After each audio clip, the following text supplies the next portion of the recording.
ideia é que eu consiga plantar aí uma semente nesse conhecimento que é tão vasto. Tá? E qual é o objetivo dessa live? Primeiro é que vocês tenham ideia do que vem a ser o método ágil. Eu sei que aqui nós temos hoje um público bem miscigenado, vamos colocar assim. Nós temos aí o pessoal do primeiro período, o pessoal do segundo, o pessoal que está se formando. Temos o pessoal do noturno também, estou vendo aqui alguns nomes já conhecidos. Tem um pessoal que é da área de GTI, tem um pessoal da área de banco, tem um pessoal de ADS, enfim. Essa palestra aqui, no momento em que ela é colocado o seu assunto, o grande foco dela é que ela abrange de tudo um pouco. Né? Então, qual é o objetivo final dessa live? Ao final dela, o que você tem que saber? O que é um método ágil de desenvolvimento de software? Né? Por que a gente fala de método ágil hoje? Né? O que ele diferencia de uma construção, de um desenvolvimento de software? E aqui eu vou tentar ser o mais didático possível, não vou entrar em termos técnicos, não tanto quanto for possível. Também não vou falar de todas as ferramentas que são necessárias para a gente poder construir isso. A ideia é construir, como no método ágil, o conhecimento pouco a pouco. Né? Você obtém uma parte do conhecimento em relação ao problema a ser resolvido, acrescenta-se uma entrega, depois você melhora aquela entrega e aí você vai adquirindo novos conhecimentos. A segunda, ou o segundo melhor, né, objetivo dessa palestra é que vocês tenham uma ideia do que é o DevOps e do que é uma ideia do que é o Scrum ou Scrum, né? Para os meus alunos que já tiveram aula comigo de métodos ágeis, essa live aqui é um complemento daquilo que nós já conversamos. É a minha primeira aula em sala, eu costumo fazer uma palestra de motivação, né? Uma palestra que é como ensinar a estudar, como passar em concursos públicos e como passar em provas, independente de ser concurso público ou não. Então, este tema aqui é muito em voga também em relação a isso. Quando a gente fala de DevOps, isso não é simplesmente uma sigla para o gestor simplesmente colocar na parede, colocar no quadro e dizer, olha, nós temos DevOps. Isso aqui gera dinheiro. Por quê? Porque gera economia. Ninguém em uma empresa privada, até mesmo nas empresas públicas, ninguém coloca DevOps, implanta IT, implanta COBIT e outros frameworks por achar bonitinho. Implanta-se porque isso dá lucro, porque isso faz com que a gente entregue as coisas mais rápido. E, por último, qual é a correlação que existe entre DevOps e Scrum, ou métodos ágeis de desenvolvimento de software? Então, essa é a minha abordagem, tá? Então, em primeiro lugar, né, quem sou eu, né? Eu sou professor aqui na Faculdade Senac, graças a Deus, desde 2008. Hoje, estou lotado no CNJ como DBA, estou sendo agora, trabalhando também na área de segurança, mas em várias vertentes, o profissional de TI, ele tem que se deparar com múltiplos skills, né, como se costuma colocar hoje. Então, a minha carreira de TI começou aí em 1986, né, eu me formei em 96, e aí desde lá eu venho atuando nessa área de docência, né, na docência superior de 2003. Eu atuo hoje na área, como eu falei, na área de infraestrutura, mas já fui também na parte de desenvolvimento, né, trabalhando com PHP e o antigo ASP, e nesses últimos 2 anos eu venho trabalhando firmemente com essa parte de gestão de projetos ágeis, né, porque eu faço parte também da governança de TI do órgão onde eu estou. Então, pelo que vocês podem ouvir um pouco, o profissional de TI hoje ele tem que ser um profissional de alta performance. Não basta ele conhecer muito de programação, não basta ele conhecer muito de hardware, não basta muito ele conhecer de leis.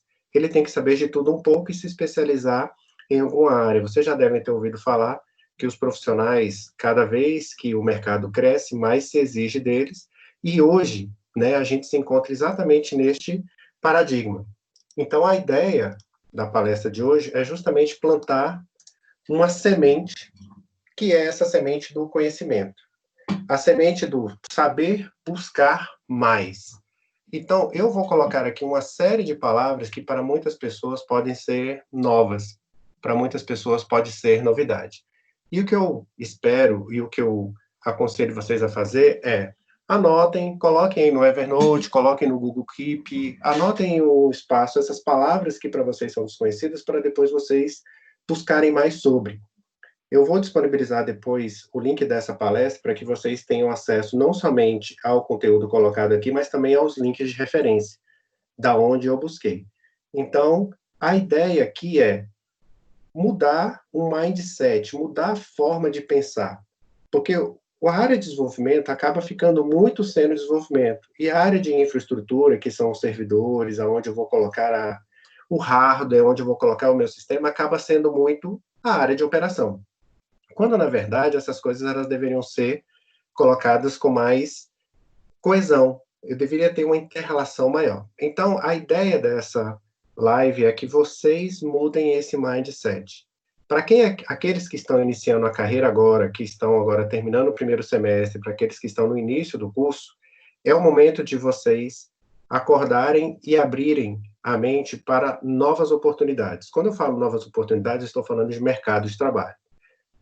Depois procurem, façam uma pesquisa rápida no LinkedIn sobre programador full stack, ou engenheiro de software full stack, ou gestor full stack. Né? Essa nomenclatura ela está cada vez mais presente nos perfis de profissionais que a gente espera. E não estou falando simplesmente no perfil de profissional de TI, né?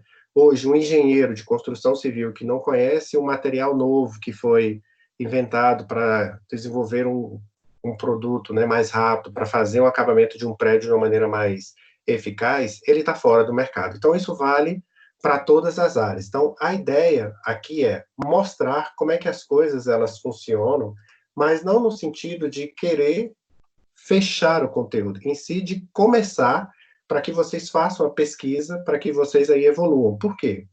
Porque na hora que a gente pensa no desenvolvimento de um software, corriqueiramente, durante aí vários e vários anos, a gente pensou ele como se fosse uma cascata. Então, a ideia do desenvolvimento de software passou lá atrás, desde os idos de 1980, 1990, com essa ideia de você saber qual é o requisito, dali fazer uma análise em cima daquele requisito, construir um protótipo, um projeto, daí desenvolver, daí fazer um teste.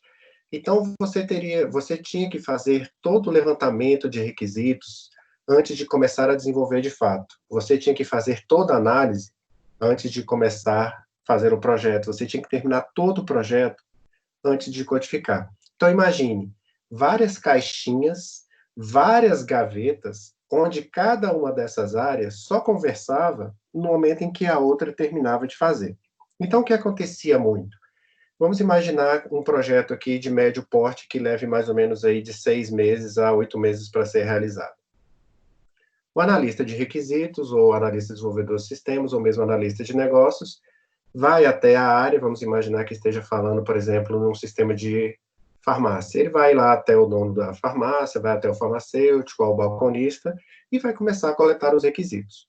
Depois de um mês, fazendo as documentações, fazendo outras pesquisas para elaborar como é que aqueles requisitos serão feitos, eu volto e mostro o projeto para o dono da farmácia ou o gerente. Depois de mais um mês, eu vou lá e entrego os meus produtos, as minhas plantas. Quando eu chegar no terceiro mês, que eu for até o balconista, que eu for até o farmacêutico mostrar como é que é aquele protótipo, muito possivelmente eles nem lembrarão mais o que eles pediram. E outra, eu posso ter alterado as minhas regras de negócio, as leis podem ter sido alteradas nesse ínterim.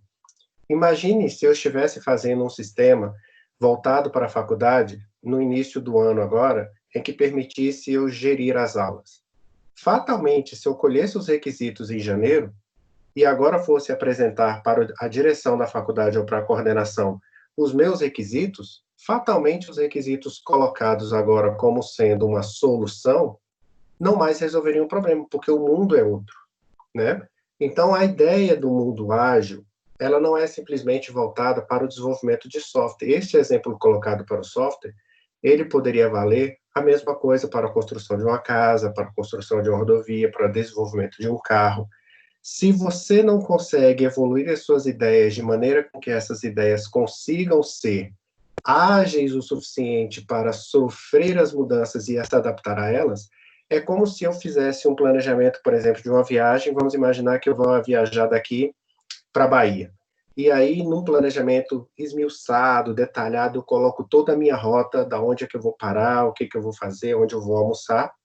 E aí eu chego, por exemplo, ali, Alvorada do Norte, e ali tem um desvio, aconteceu, por exemplo, alguma erosão na pista.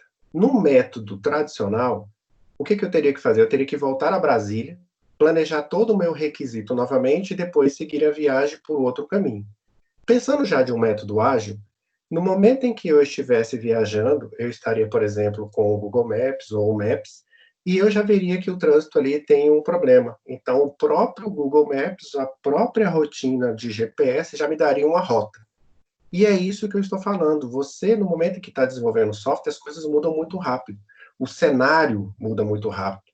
Não esqueçamos que hoje a gente vive um novo normal, né? Esse novo normal hoje faz a gente pensar que as soluções colocadas, elas mudam radicalmente. Por quê? Porque existem três coisas que aceleram a história: as guerras, as revoluções e as epidemias. E a gente está vivenciando exatamente uma delas agora, que é a epidemia. O mercado de TI, junto com o mercado da área de saúde, de janeiro para cá, são os dois mercados que mais tiveram crescimento.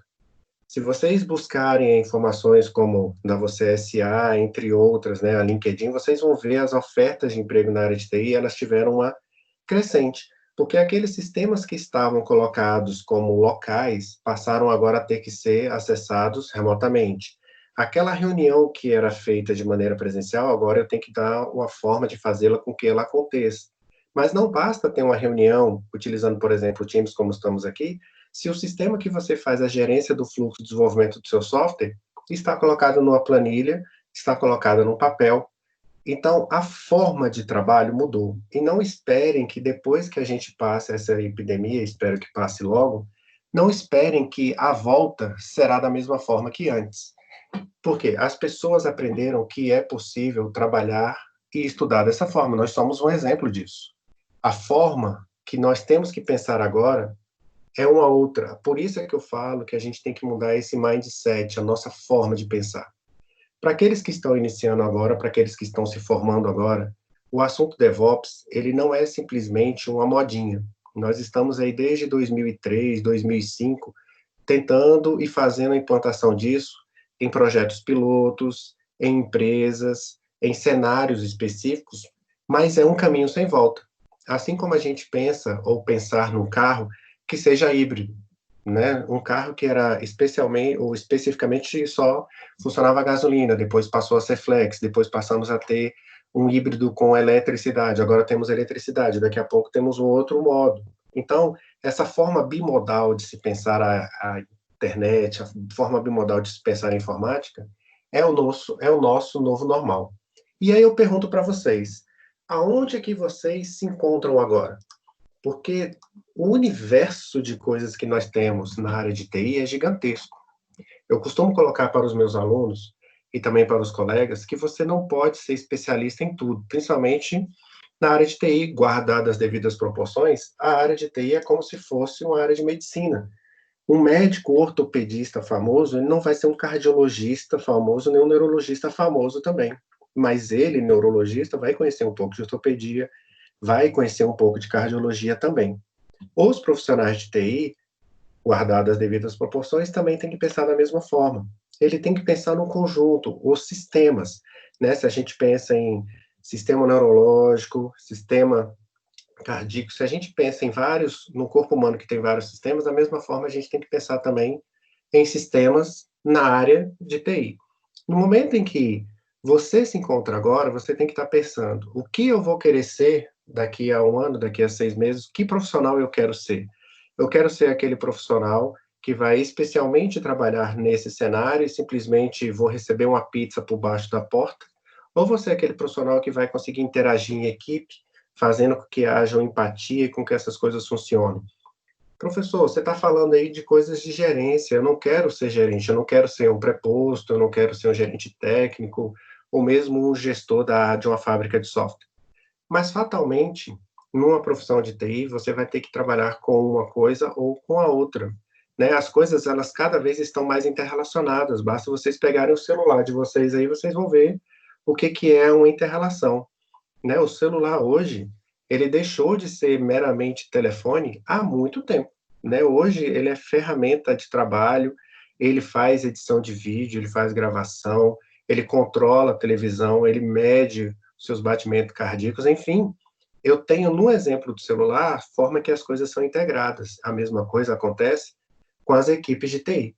Então, a gente tem que pensar hoje o mundo em um mundo ágil. A gente tem que pensar na forma em que essas coisas acontecem e como elas acontecem. Como eu falei, ninguém implementa um framework, uma tecnologia, um guia, simplesmente porque achou bonitinho. Ninguém vai a uma empresa implantar ISO 9001, uma 27002, ninguém vai colocar uma certificação CMMI simplesmente porque achou bonitinho, porque aquilo lá traz dinheiro, aquilo traz notoriedade, aquilo traz confiança.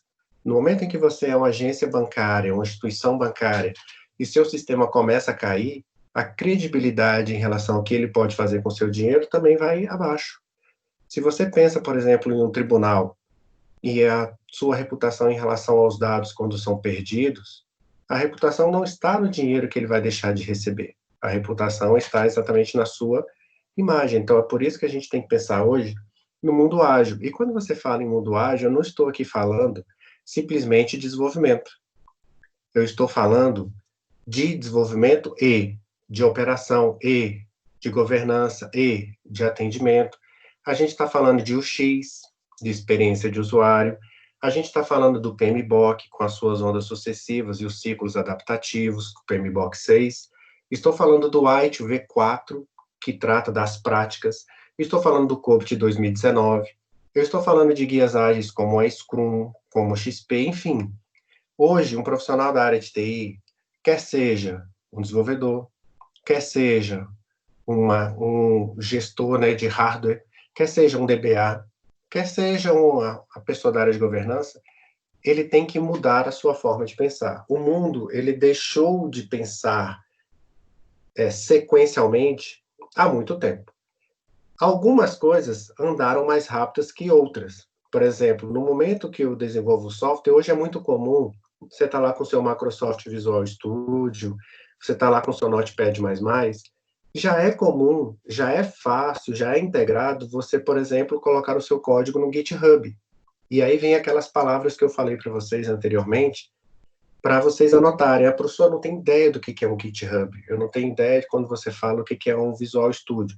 Então, é pegar essas palavras e depois começar a formar o que a gente chama de mapa mental. Como é que uma coisa se liga à outra. Mais do que tentar explicar todas essas ferramentas aqui, até porque só uma aula de métodos ágeis, só ela, são mais ou menos aí umas 20 horas aula, só ela já preencheria essa live toda.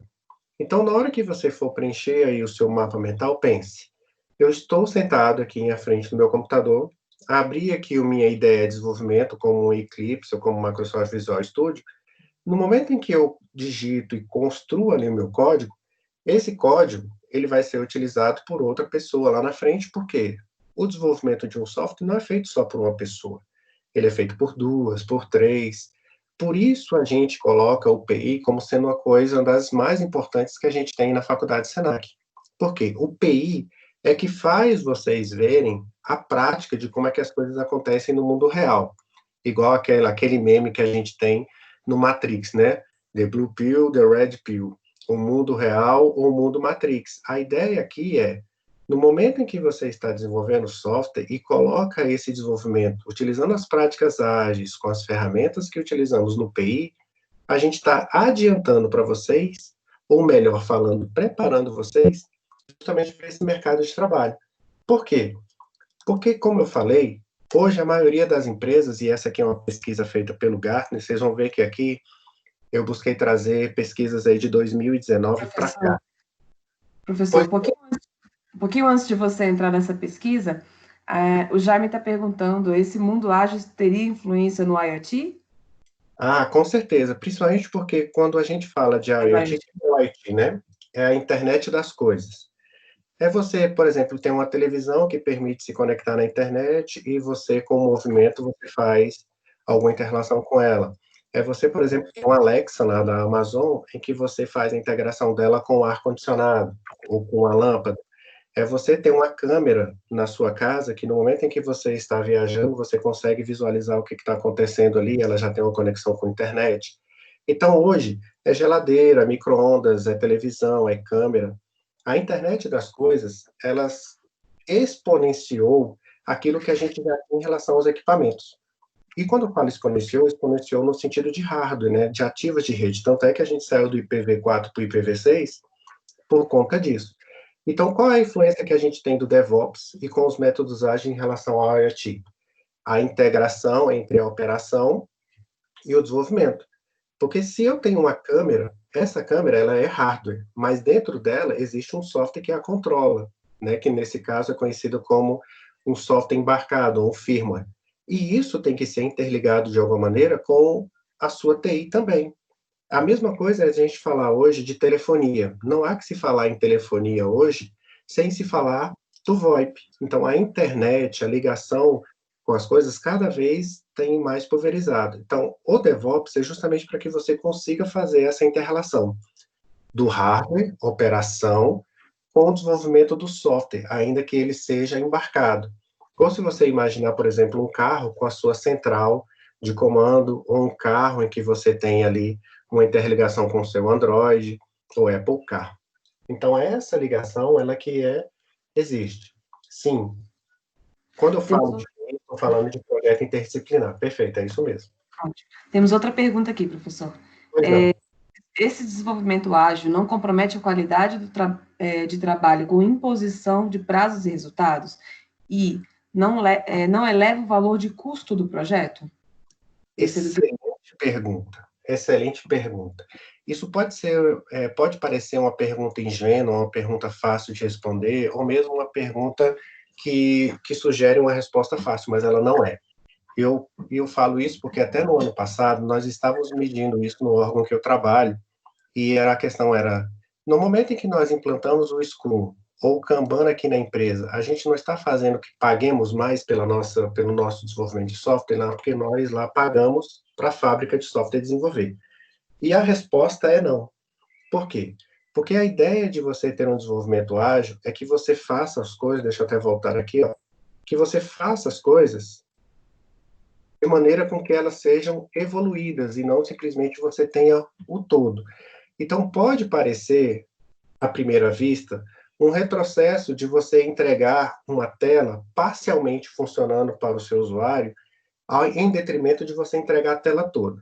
Vou colocar um exemplo aqui didático para ficar mais fácil. Imagine o Moodle. Imagine o WhatsApp. O WhatsApp, o Facebook, o Teams, essas ferramentas sociais, mesmo o TikTok, eles utilizam muito a questão dos métodos ágeis para implementar as suas funcionalidades. Como é que elas funcionam? Primeira versão do WhatsApp, o que ele fazia? Mandava texto, só.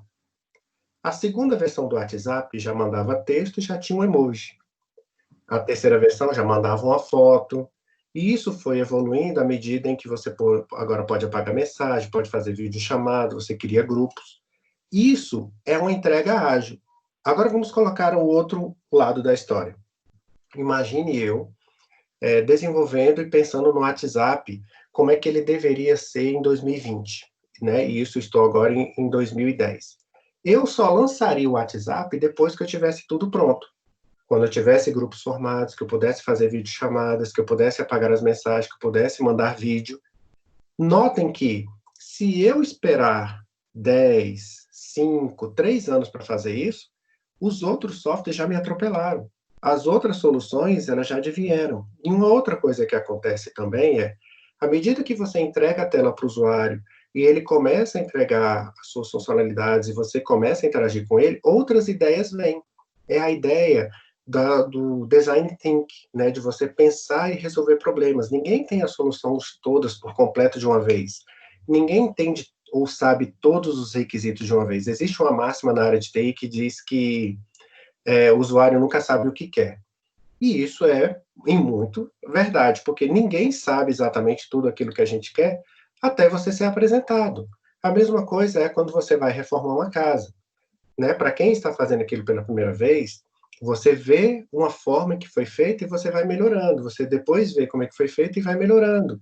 Então, a ideia do método ágil é fazer com que você aprenda e vai entregando para o usuário ao mesmo tempo um resultado. E ágil aqui não é no sentido de você entregar mais rápido, ainda que isso seja uma consequente. O ágil aqui é de você conseguir se adaptar melhor às mudanças. Então, não há que se falar aqui em uma coisa matar a outra. O que há que se falar aqui é uma evolução. Então, a resposta nesse caso, ela não é simplesmente sim ou não, mas ela é, em parte, faz com que eu tenha uma evolução sim, e ela não faz com que eu tenha um gasto maior, de forma alguma. A ideia, inclusive, se não as empresas, né, como eu falei aí, Facebook, Microsoft, IBM, imagine, essas empresas gigantescas, esses grandes players de mercado, não iriam utilizar essas metodologias se elas trouxessem prejuízo ou se elas fossem, de alguma maneira, um demérito. Na verdade, não. Na verdade, elas trazem muito mais vantagens do que desvantagens. Por isso a gente tem que mudar a forma de pensar. Não dá para a gente ficar mais dando murro em ponta de faca e imaginar que o desenvolvimento de um software hoje é a mesma coisa do desenvolvimento de software nos anos 2010. Não dá para construir uma casa hoje com os mesmos materiais e técnicas que a gente tinha em 2010. As coisas mudaram, os materiais mudaram, os métodos mudaram e as ferramentas também, né? A gente costuma brincar lá no serviço que antigamente a pessoa, para demolir uma casa, ela tinha que ir lá pegar uma marreta, pegar um ponteiro e ficar lá quebrando. Agora não. Ele pode utilizar um martelo pneumático. A mesma ideia é no sentido do desenvolvimento de software. Novas ferramentas foram criadas. E olha só a proporção de empresas que utilizam o Scrum. 92%, se a gente está falando aí de 2018.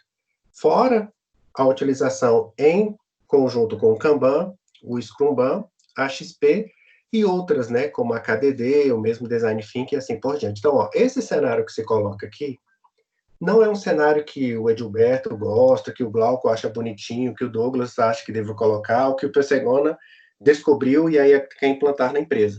Isso aqui se resume em eficiência, eficácia e dinheiro, em lucrabilidade.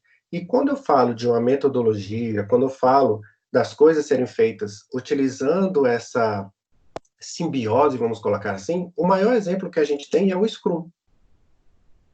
O Scrum... Edilberto, Opa, pois antes de não. você falar sobre o Scrum, só para não perder a temática, o Eustáquio tinha feito uma pergunta aqui sobre o que seria esse post-mortem no DevOps.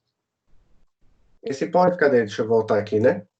Isso, só para não perder. Aonde? Eu acho que estava no...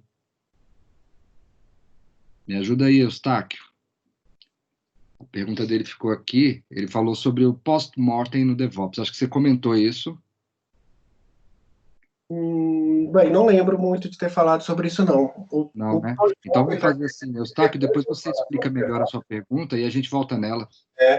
Porque Então, não vamos... entendi muito bem, não. Desculpa aí, Eustáquio, se você puder, por gentileza, reformular, agradeço. Fechado. Então, olha só, como eu estava falando, se a gente está exemplificando coisas aqui que acontecem em detrimento de outras ou por conta de inter-relação, o maior exemplo que a gente tem é o Scrum. Assim como o palestrante, né, da semana passada bem falou, o Scrum, ele não é uma metodologia ágil. O Scrum é um framework para gerenciar produtos complexos. Ele não veio nem especialmente para a área de TI, ele era da área de administração. Mas deu tão certo que o Jeff, né, que foi um dos desenvolvedores, um dos criadores do Scrum, falou que isso funcionaria. Porque o que há de mais complexo, o que muda em relação ao desenvolvimento de um software, se não a própria forma de fazê-lo? Então, o que é o Scrum, em rápidas palavras? Como eu disse, ele é um framework para gerenciar produtos complexos, composto de saber o que o usuário quer e reunir tudo aquilo, todas as necessidades. Então, imagine o próprio WhatsApp. Então, eu vou reunir todas as funcionalidades que eu quero no WhatsApp, quer seja criar grupo, mandar mensagens, criar emojis, fazer videochamada, fazer chamadas de telefônica. Então, isso é meu product backlog. Nem gerenciamento de projeto, por isso é que eu falei que o mundo ele se torna ágil, inclusive em relação aos seus guias. O próprio PMBOK 6, já define o ciclo adaptativo e as ondas sucessivas numa forma de você gerenciar o projeto. Então, no momento em que eu condenso todas as necessidades que eu quero, eu reúno aquilo que eu consigo executar, aí eu vou chamar isso de sprint backlog. Então, ó, a minha equipe é formada de 10 pessoas, exemplificando. Eu consigo fazer 10 funcionalidades em um mês. O meu produto, todo ele, tem 100 itens para serem realizados. Eu não consigo fazer os 100 de uma vez. Então, o que eu faço? Eu seleciono aqueles 10 que são mais importantes, e aí onde é que entra uma das magias, entre aspas, dos métodos ágeis, que é a participação do usuário, né? E até respondendo a pergunta que foi colocada lá atrás, se isso não traria, né, uma questão relativa à qualidade do trabalho em posição de resultados. Ela não acontece porque, implicitamente, o meu usuário, ele faz parte da equipe. Ele participa, inclusive, da priorização do que vai ser feito.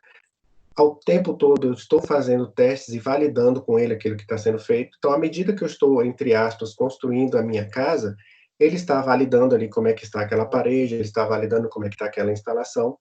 E aí eu coloco e condenso isso em um invólucro, que é o que a gente chama de sprint, que é aquilo que a gente vai executar naquele lastro de tempo, né? O Scrum coloca isso como um time box, né? Um tempo fechado, que vai de 1 a 4 semanas. Então, nesse tempo de 1 a 4 semanas, eu vou desenvolver aquelas 10 funcionalidades que eu escolhi. E naquelas 4 semanas, eu só e somente só vou fazer isso.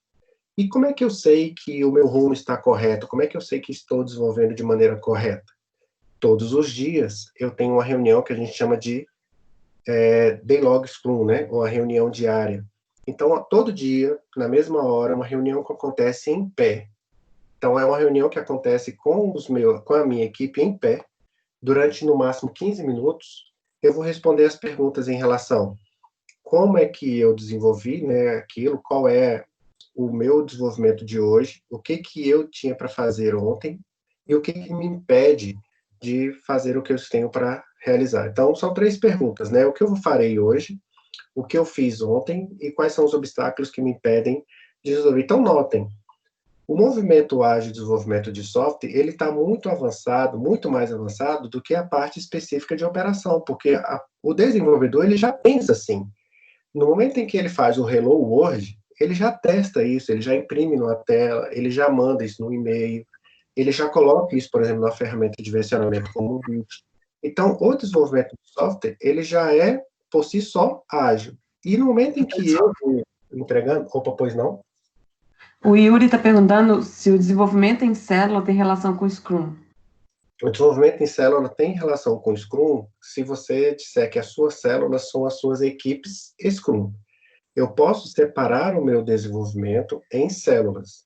E a essas células eu vou chamá-las de equipe Scrum, né? Que são equipes auto-organizáveis que são compostas de múltiplos profissionais. Por exemplo, um profissional na área de banco, um profissional na área de design, um profissional na área de desenvolvimento de fato.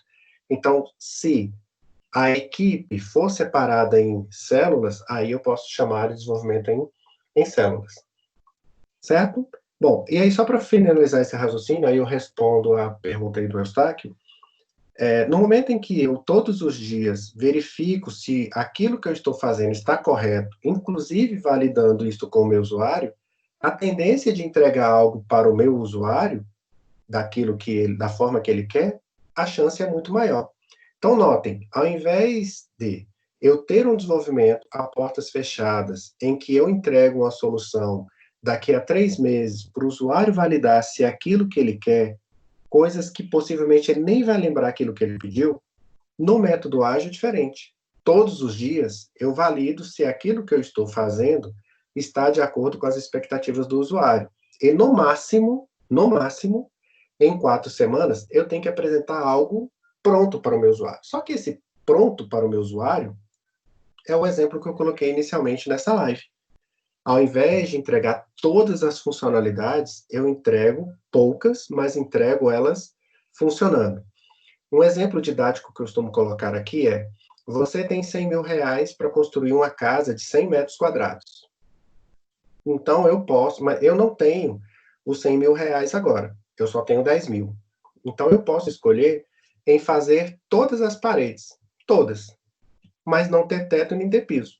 Ou eu posso escolher em fazer um quarto e um banheiro, com os R$ 10.000. A diferença básica é, na segunda alternativa, eu já consigo aproveitar a minha casa, eu já tenho algo útil, eu já tenho algo funcionando, tá? Diferentemente da primeira solução, que seria o nosso método clássico. Bom, respondendo a pergunta do Eustáquio, né? Depois de morto, quais as ações que foram aplicadas para resolver os problemas, para que se possa criar práticas de soluções posteriores similares ou correlacionadas? Bom, a ideia aí... O professor Glauco respondeu embaixo. Na verdade, esse é o comentário do Glauco que você leu. O Eustáquio, Edilberto, ele explicou melhor aqui. Ele comentou que o pós-mortem é uma reunião após os problemas ocorridos, resolvidos e documentados. Reunião efetuada com periodicidade e data definida para demonstrar a todos da equipe os problemas e as ações efetuadas. Aí o Glauco fez esse complemento, dizendo que depois de morto, né, depois de acabado, quais ações que foram aplicadas para resolver os problemas, para que possa criar práticas e soluções para posteriores problemas similares ou correlacionados. É como se fosse um aprendizado, né, Gilberto? Isso, é isso mesmo. E aí, acho que aí veio bem ao encontro. Obrigado, Eustáquio, obrigado, Glauco, porque no Scrum a gente tem isso. E como é que a gente chama isso lá no Scrum? A gente chama de retrospectiva da sprint e revisão da sprint. Tudo isso que eu estou falando aqui, no final dessa palestra aqui, no final desses slides, eu tenho o link lá para o manual do Scrum, que é um guia do Scrum em português. E nesse guia, aí lá mostra, né, os eventos, quem são os papéis, quem são as pessoas, os artefatos.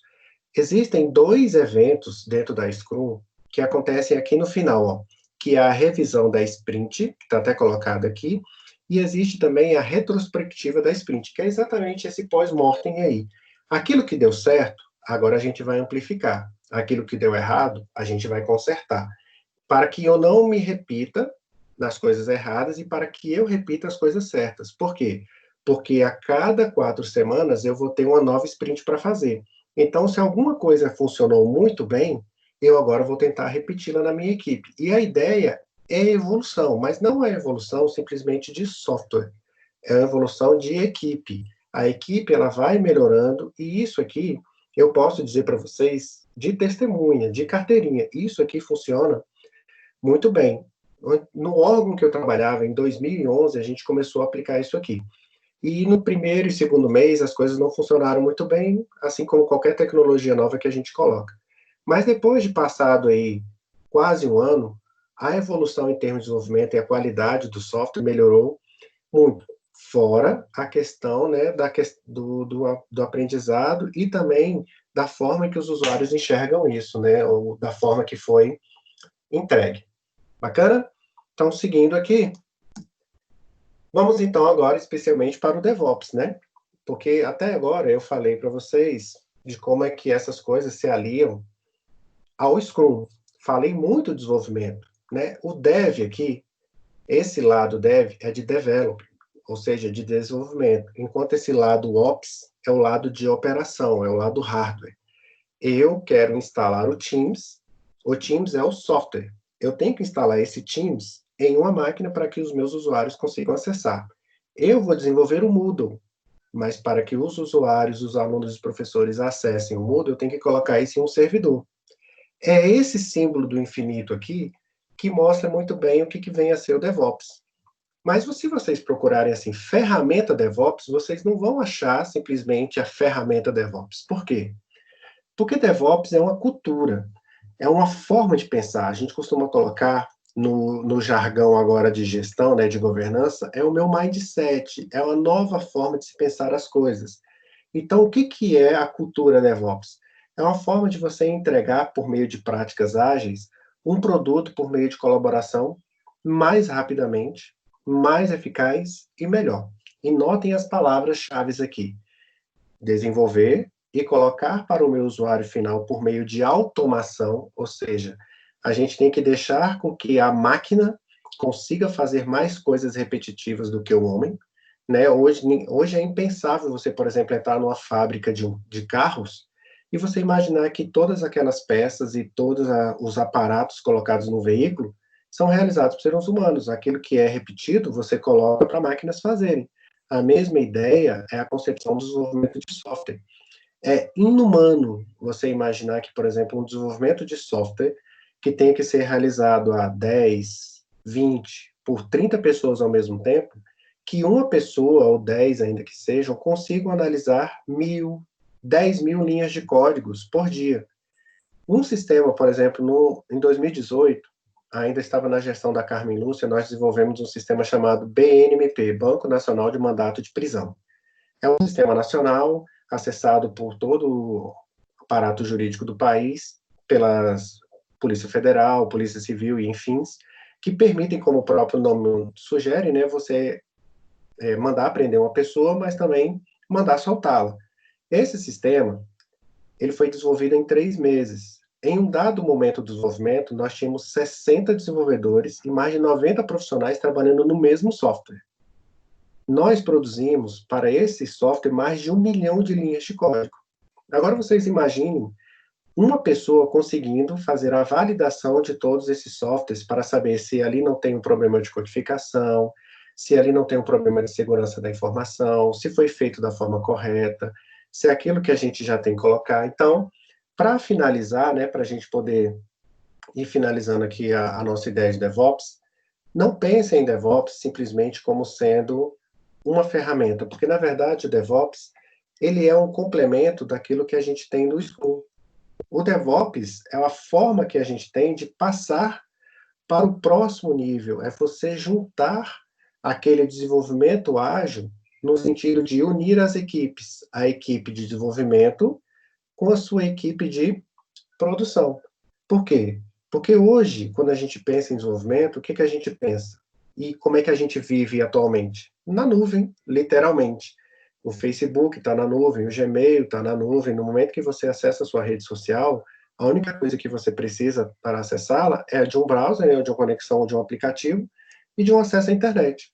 Então, quando eu falo de DevOps, eu estou falando muito de cenários como o SaaS, né, que seria um software como serviço, uma infraestrutura como serviço, uma plataforma como serviço. Isso que a gente utiliza no dia a dia, por exemplo, essa apresentação aqui, ela foi feita na apresentações Google, que é totalmente na nuvem, não precisei instalar nada. No momento que vocês acessam um serviço como o Facebook, você não precisa instalar nada também, a não ser que você queira o aplicativo no seu celular. Então, apesar do DevOps, ele não necessitar, dele não ser obrigatório você ter essas coisas na nuvem, elas caminham muito bem. Por quê? Porque o mundo hoje já caminha para este cenário. Então, quando a gente pensa em nuvem, quando a gente pensa em DevOps, é isso aqui que a gente tem que pensar, ó, em integração contínua, em fazer com que essas coisas aconteçam de maneira automatizada. A palavra-chave aqui é automatizar o máximo possível, tá? Automatizar para que isso aqui aconteça o máximo possível. Acho que eu passei um slide aqui, né? Então, esses aqui são alguns conceitos chaves que a gente tem que ter. Né? A questão do pipeline, que é uma forma de você automatizar essas coisas. Pegar o meu software e colocá-lo para entrar em produção. Fazer com que essas integrações elas aconteçam. O desenvolvedor, no momento em que ele desenvolver, eu já fazer os testes, já colocar isso, por exemplo, no GitHub. Fazer com que o meu desenvolvimento, depois de pronto, esteja disponível para o meu usuário, que é a entrega contínua. Fazer o desenvolvimento disso em containers, microserviços, né? Hoje a gente vive o mundo de Docker, né? O mundo de Kubernetes, e fazer com que essas coisas sejam orquestradas, tá? No final dessa live aqui, eu vou colocar para vocês uma série de exemplos de ferramentas e a ideia de como estudá-las. Mas a ideia central aqui, essa palavrinha-chave, é essa daí, ó, orquestrar. Como um mestre, né, como se eu estivesse falando mesmo de um regente de uma ópera, né, do maestro, de você saber qual instrumento tocar exatamente em qual momento. E aí vem a questão da integração contínua e a questão da entrega contínua, tá? Essas duas figuras aqui, elas são complementares, tá? Não é necessário que vocês, a esse momento, saibam cada um desses pontos, para que eles servem. Na verdade, a figura está aqui justamente para mostrar como é o cenário, mas não explicitamente cada um deles, porque cada um desses aqui é um mundo. né, a forma em que eles vão ser realizados, a forma que ele vai ser feito. O DevOps não é uma simples mudança de instalação de ferramentas dentro de uma organização. Ela é uma mudança de cultura também, né? As pessoas têm que se habituar a fazer dessa forma. O desenvolvedor passa a ter outras responsabilidades que não sejam simplesmente fazer o desenvolvimento, né? Ele coloca esse desenvolvimento.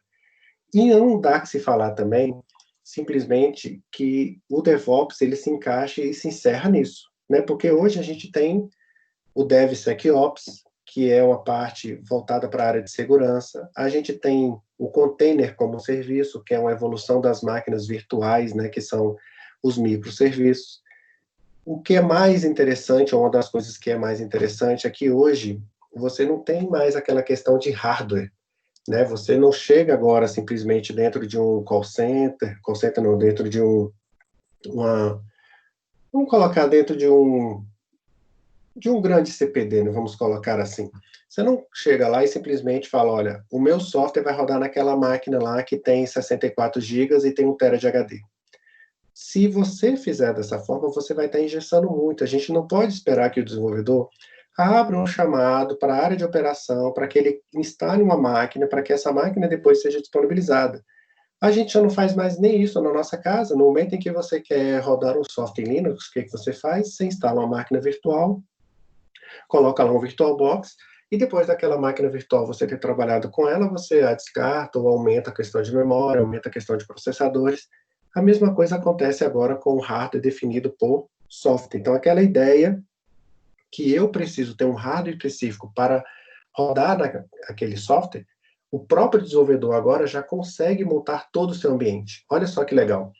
O desenvolvedor, no momento em que ele tem o desenvolvimento do seu software na sua máquina, e aí o que era muito comum, eu colocava aquele software para rodar em produção, e aí faltava uma biblioteca, faltava um componente, faltava ali um arquivo, a configuração com o banco de dados era outra. Agora a gente foge isso, agora a gente tem uma esteira. Imagine uma fábrica de carros, aonde lá no início eu coloco o chassi, venho colocando a carroceria, suspensão e assim por diante. O desenvolvimento de um software funciona do mesmo jeito. Esse pipeline é essa esteira, aonde o desenvolvedor, o arquiteto, o design da solução, ele já entrega aquilo que é necessário e o software já se encarrega de definir a solução de hardware necessária, tá?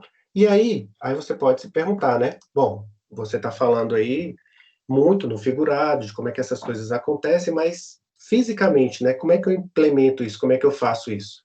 Aí vem o que é muito fácil. Basta fazer isso aí, ó. Só isso.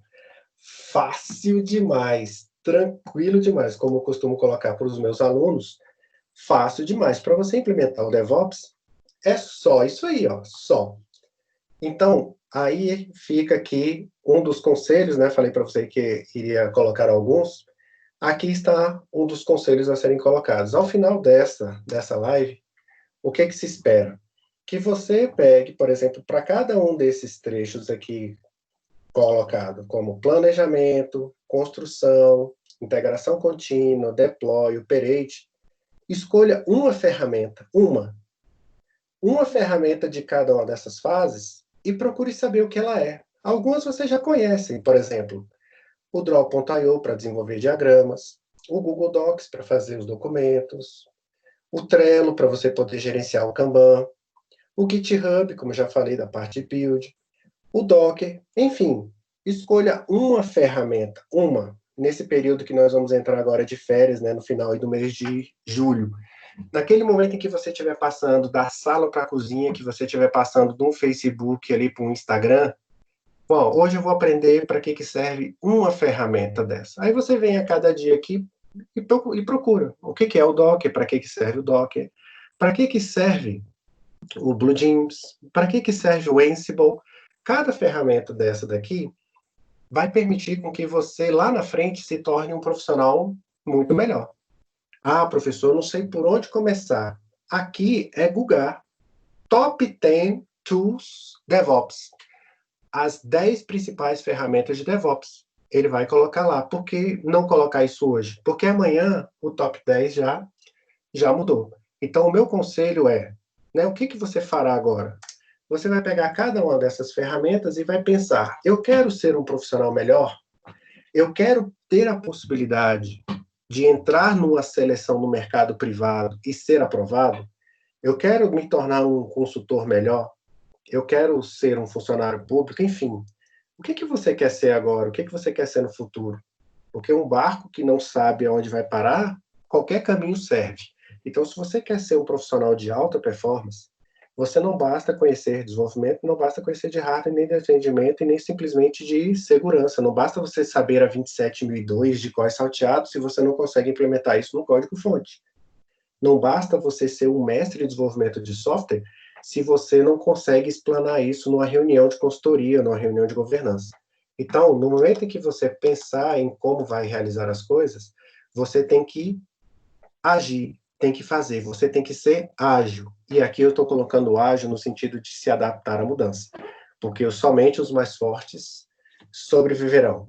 Muitíssimo obrigado, eu agradeço imensamente a paciência de vocês. Como eu falei, a ideia não era esgotar o assunto, mas criar uma semente de curiosidade para que vocês pesquisem mais. O meu e-mail está aberto para que vocês possam colocar. Os slides, estes slides serão disponibilizados para vocês.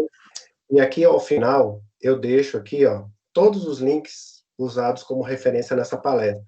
Aquilo que o Douglas falou lá no início, clicando nesse link aqui, você acessa o site para tirar a certificação grátis, eu aconselho. Aqui, eu tenho as fontes de pesquisa que eu utilizei, né, que são essas pesquisas, o Guia do Scrum em português, uma leitura fácil, tranquila, 13 páginas para você ir lendo na hora do almoço, o Manifesto Ágil, e eu também deixo aí uma playlist para vocês, que é a minha playlist no canal lá no meu YouTube, que são vídeos acerca de engenharia de software. Muitíssimo obrigado a todos, novamente obrigado Douglas, obrigado Marcos, Luciana e Nassa, estou aberto aí para perguntas. Muitíssimo obrigado, espero que tenha colocado um pontinho aí de luz nessa imensa escuridão aí. Muito obrigado.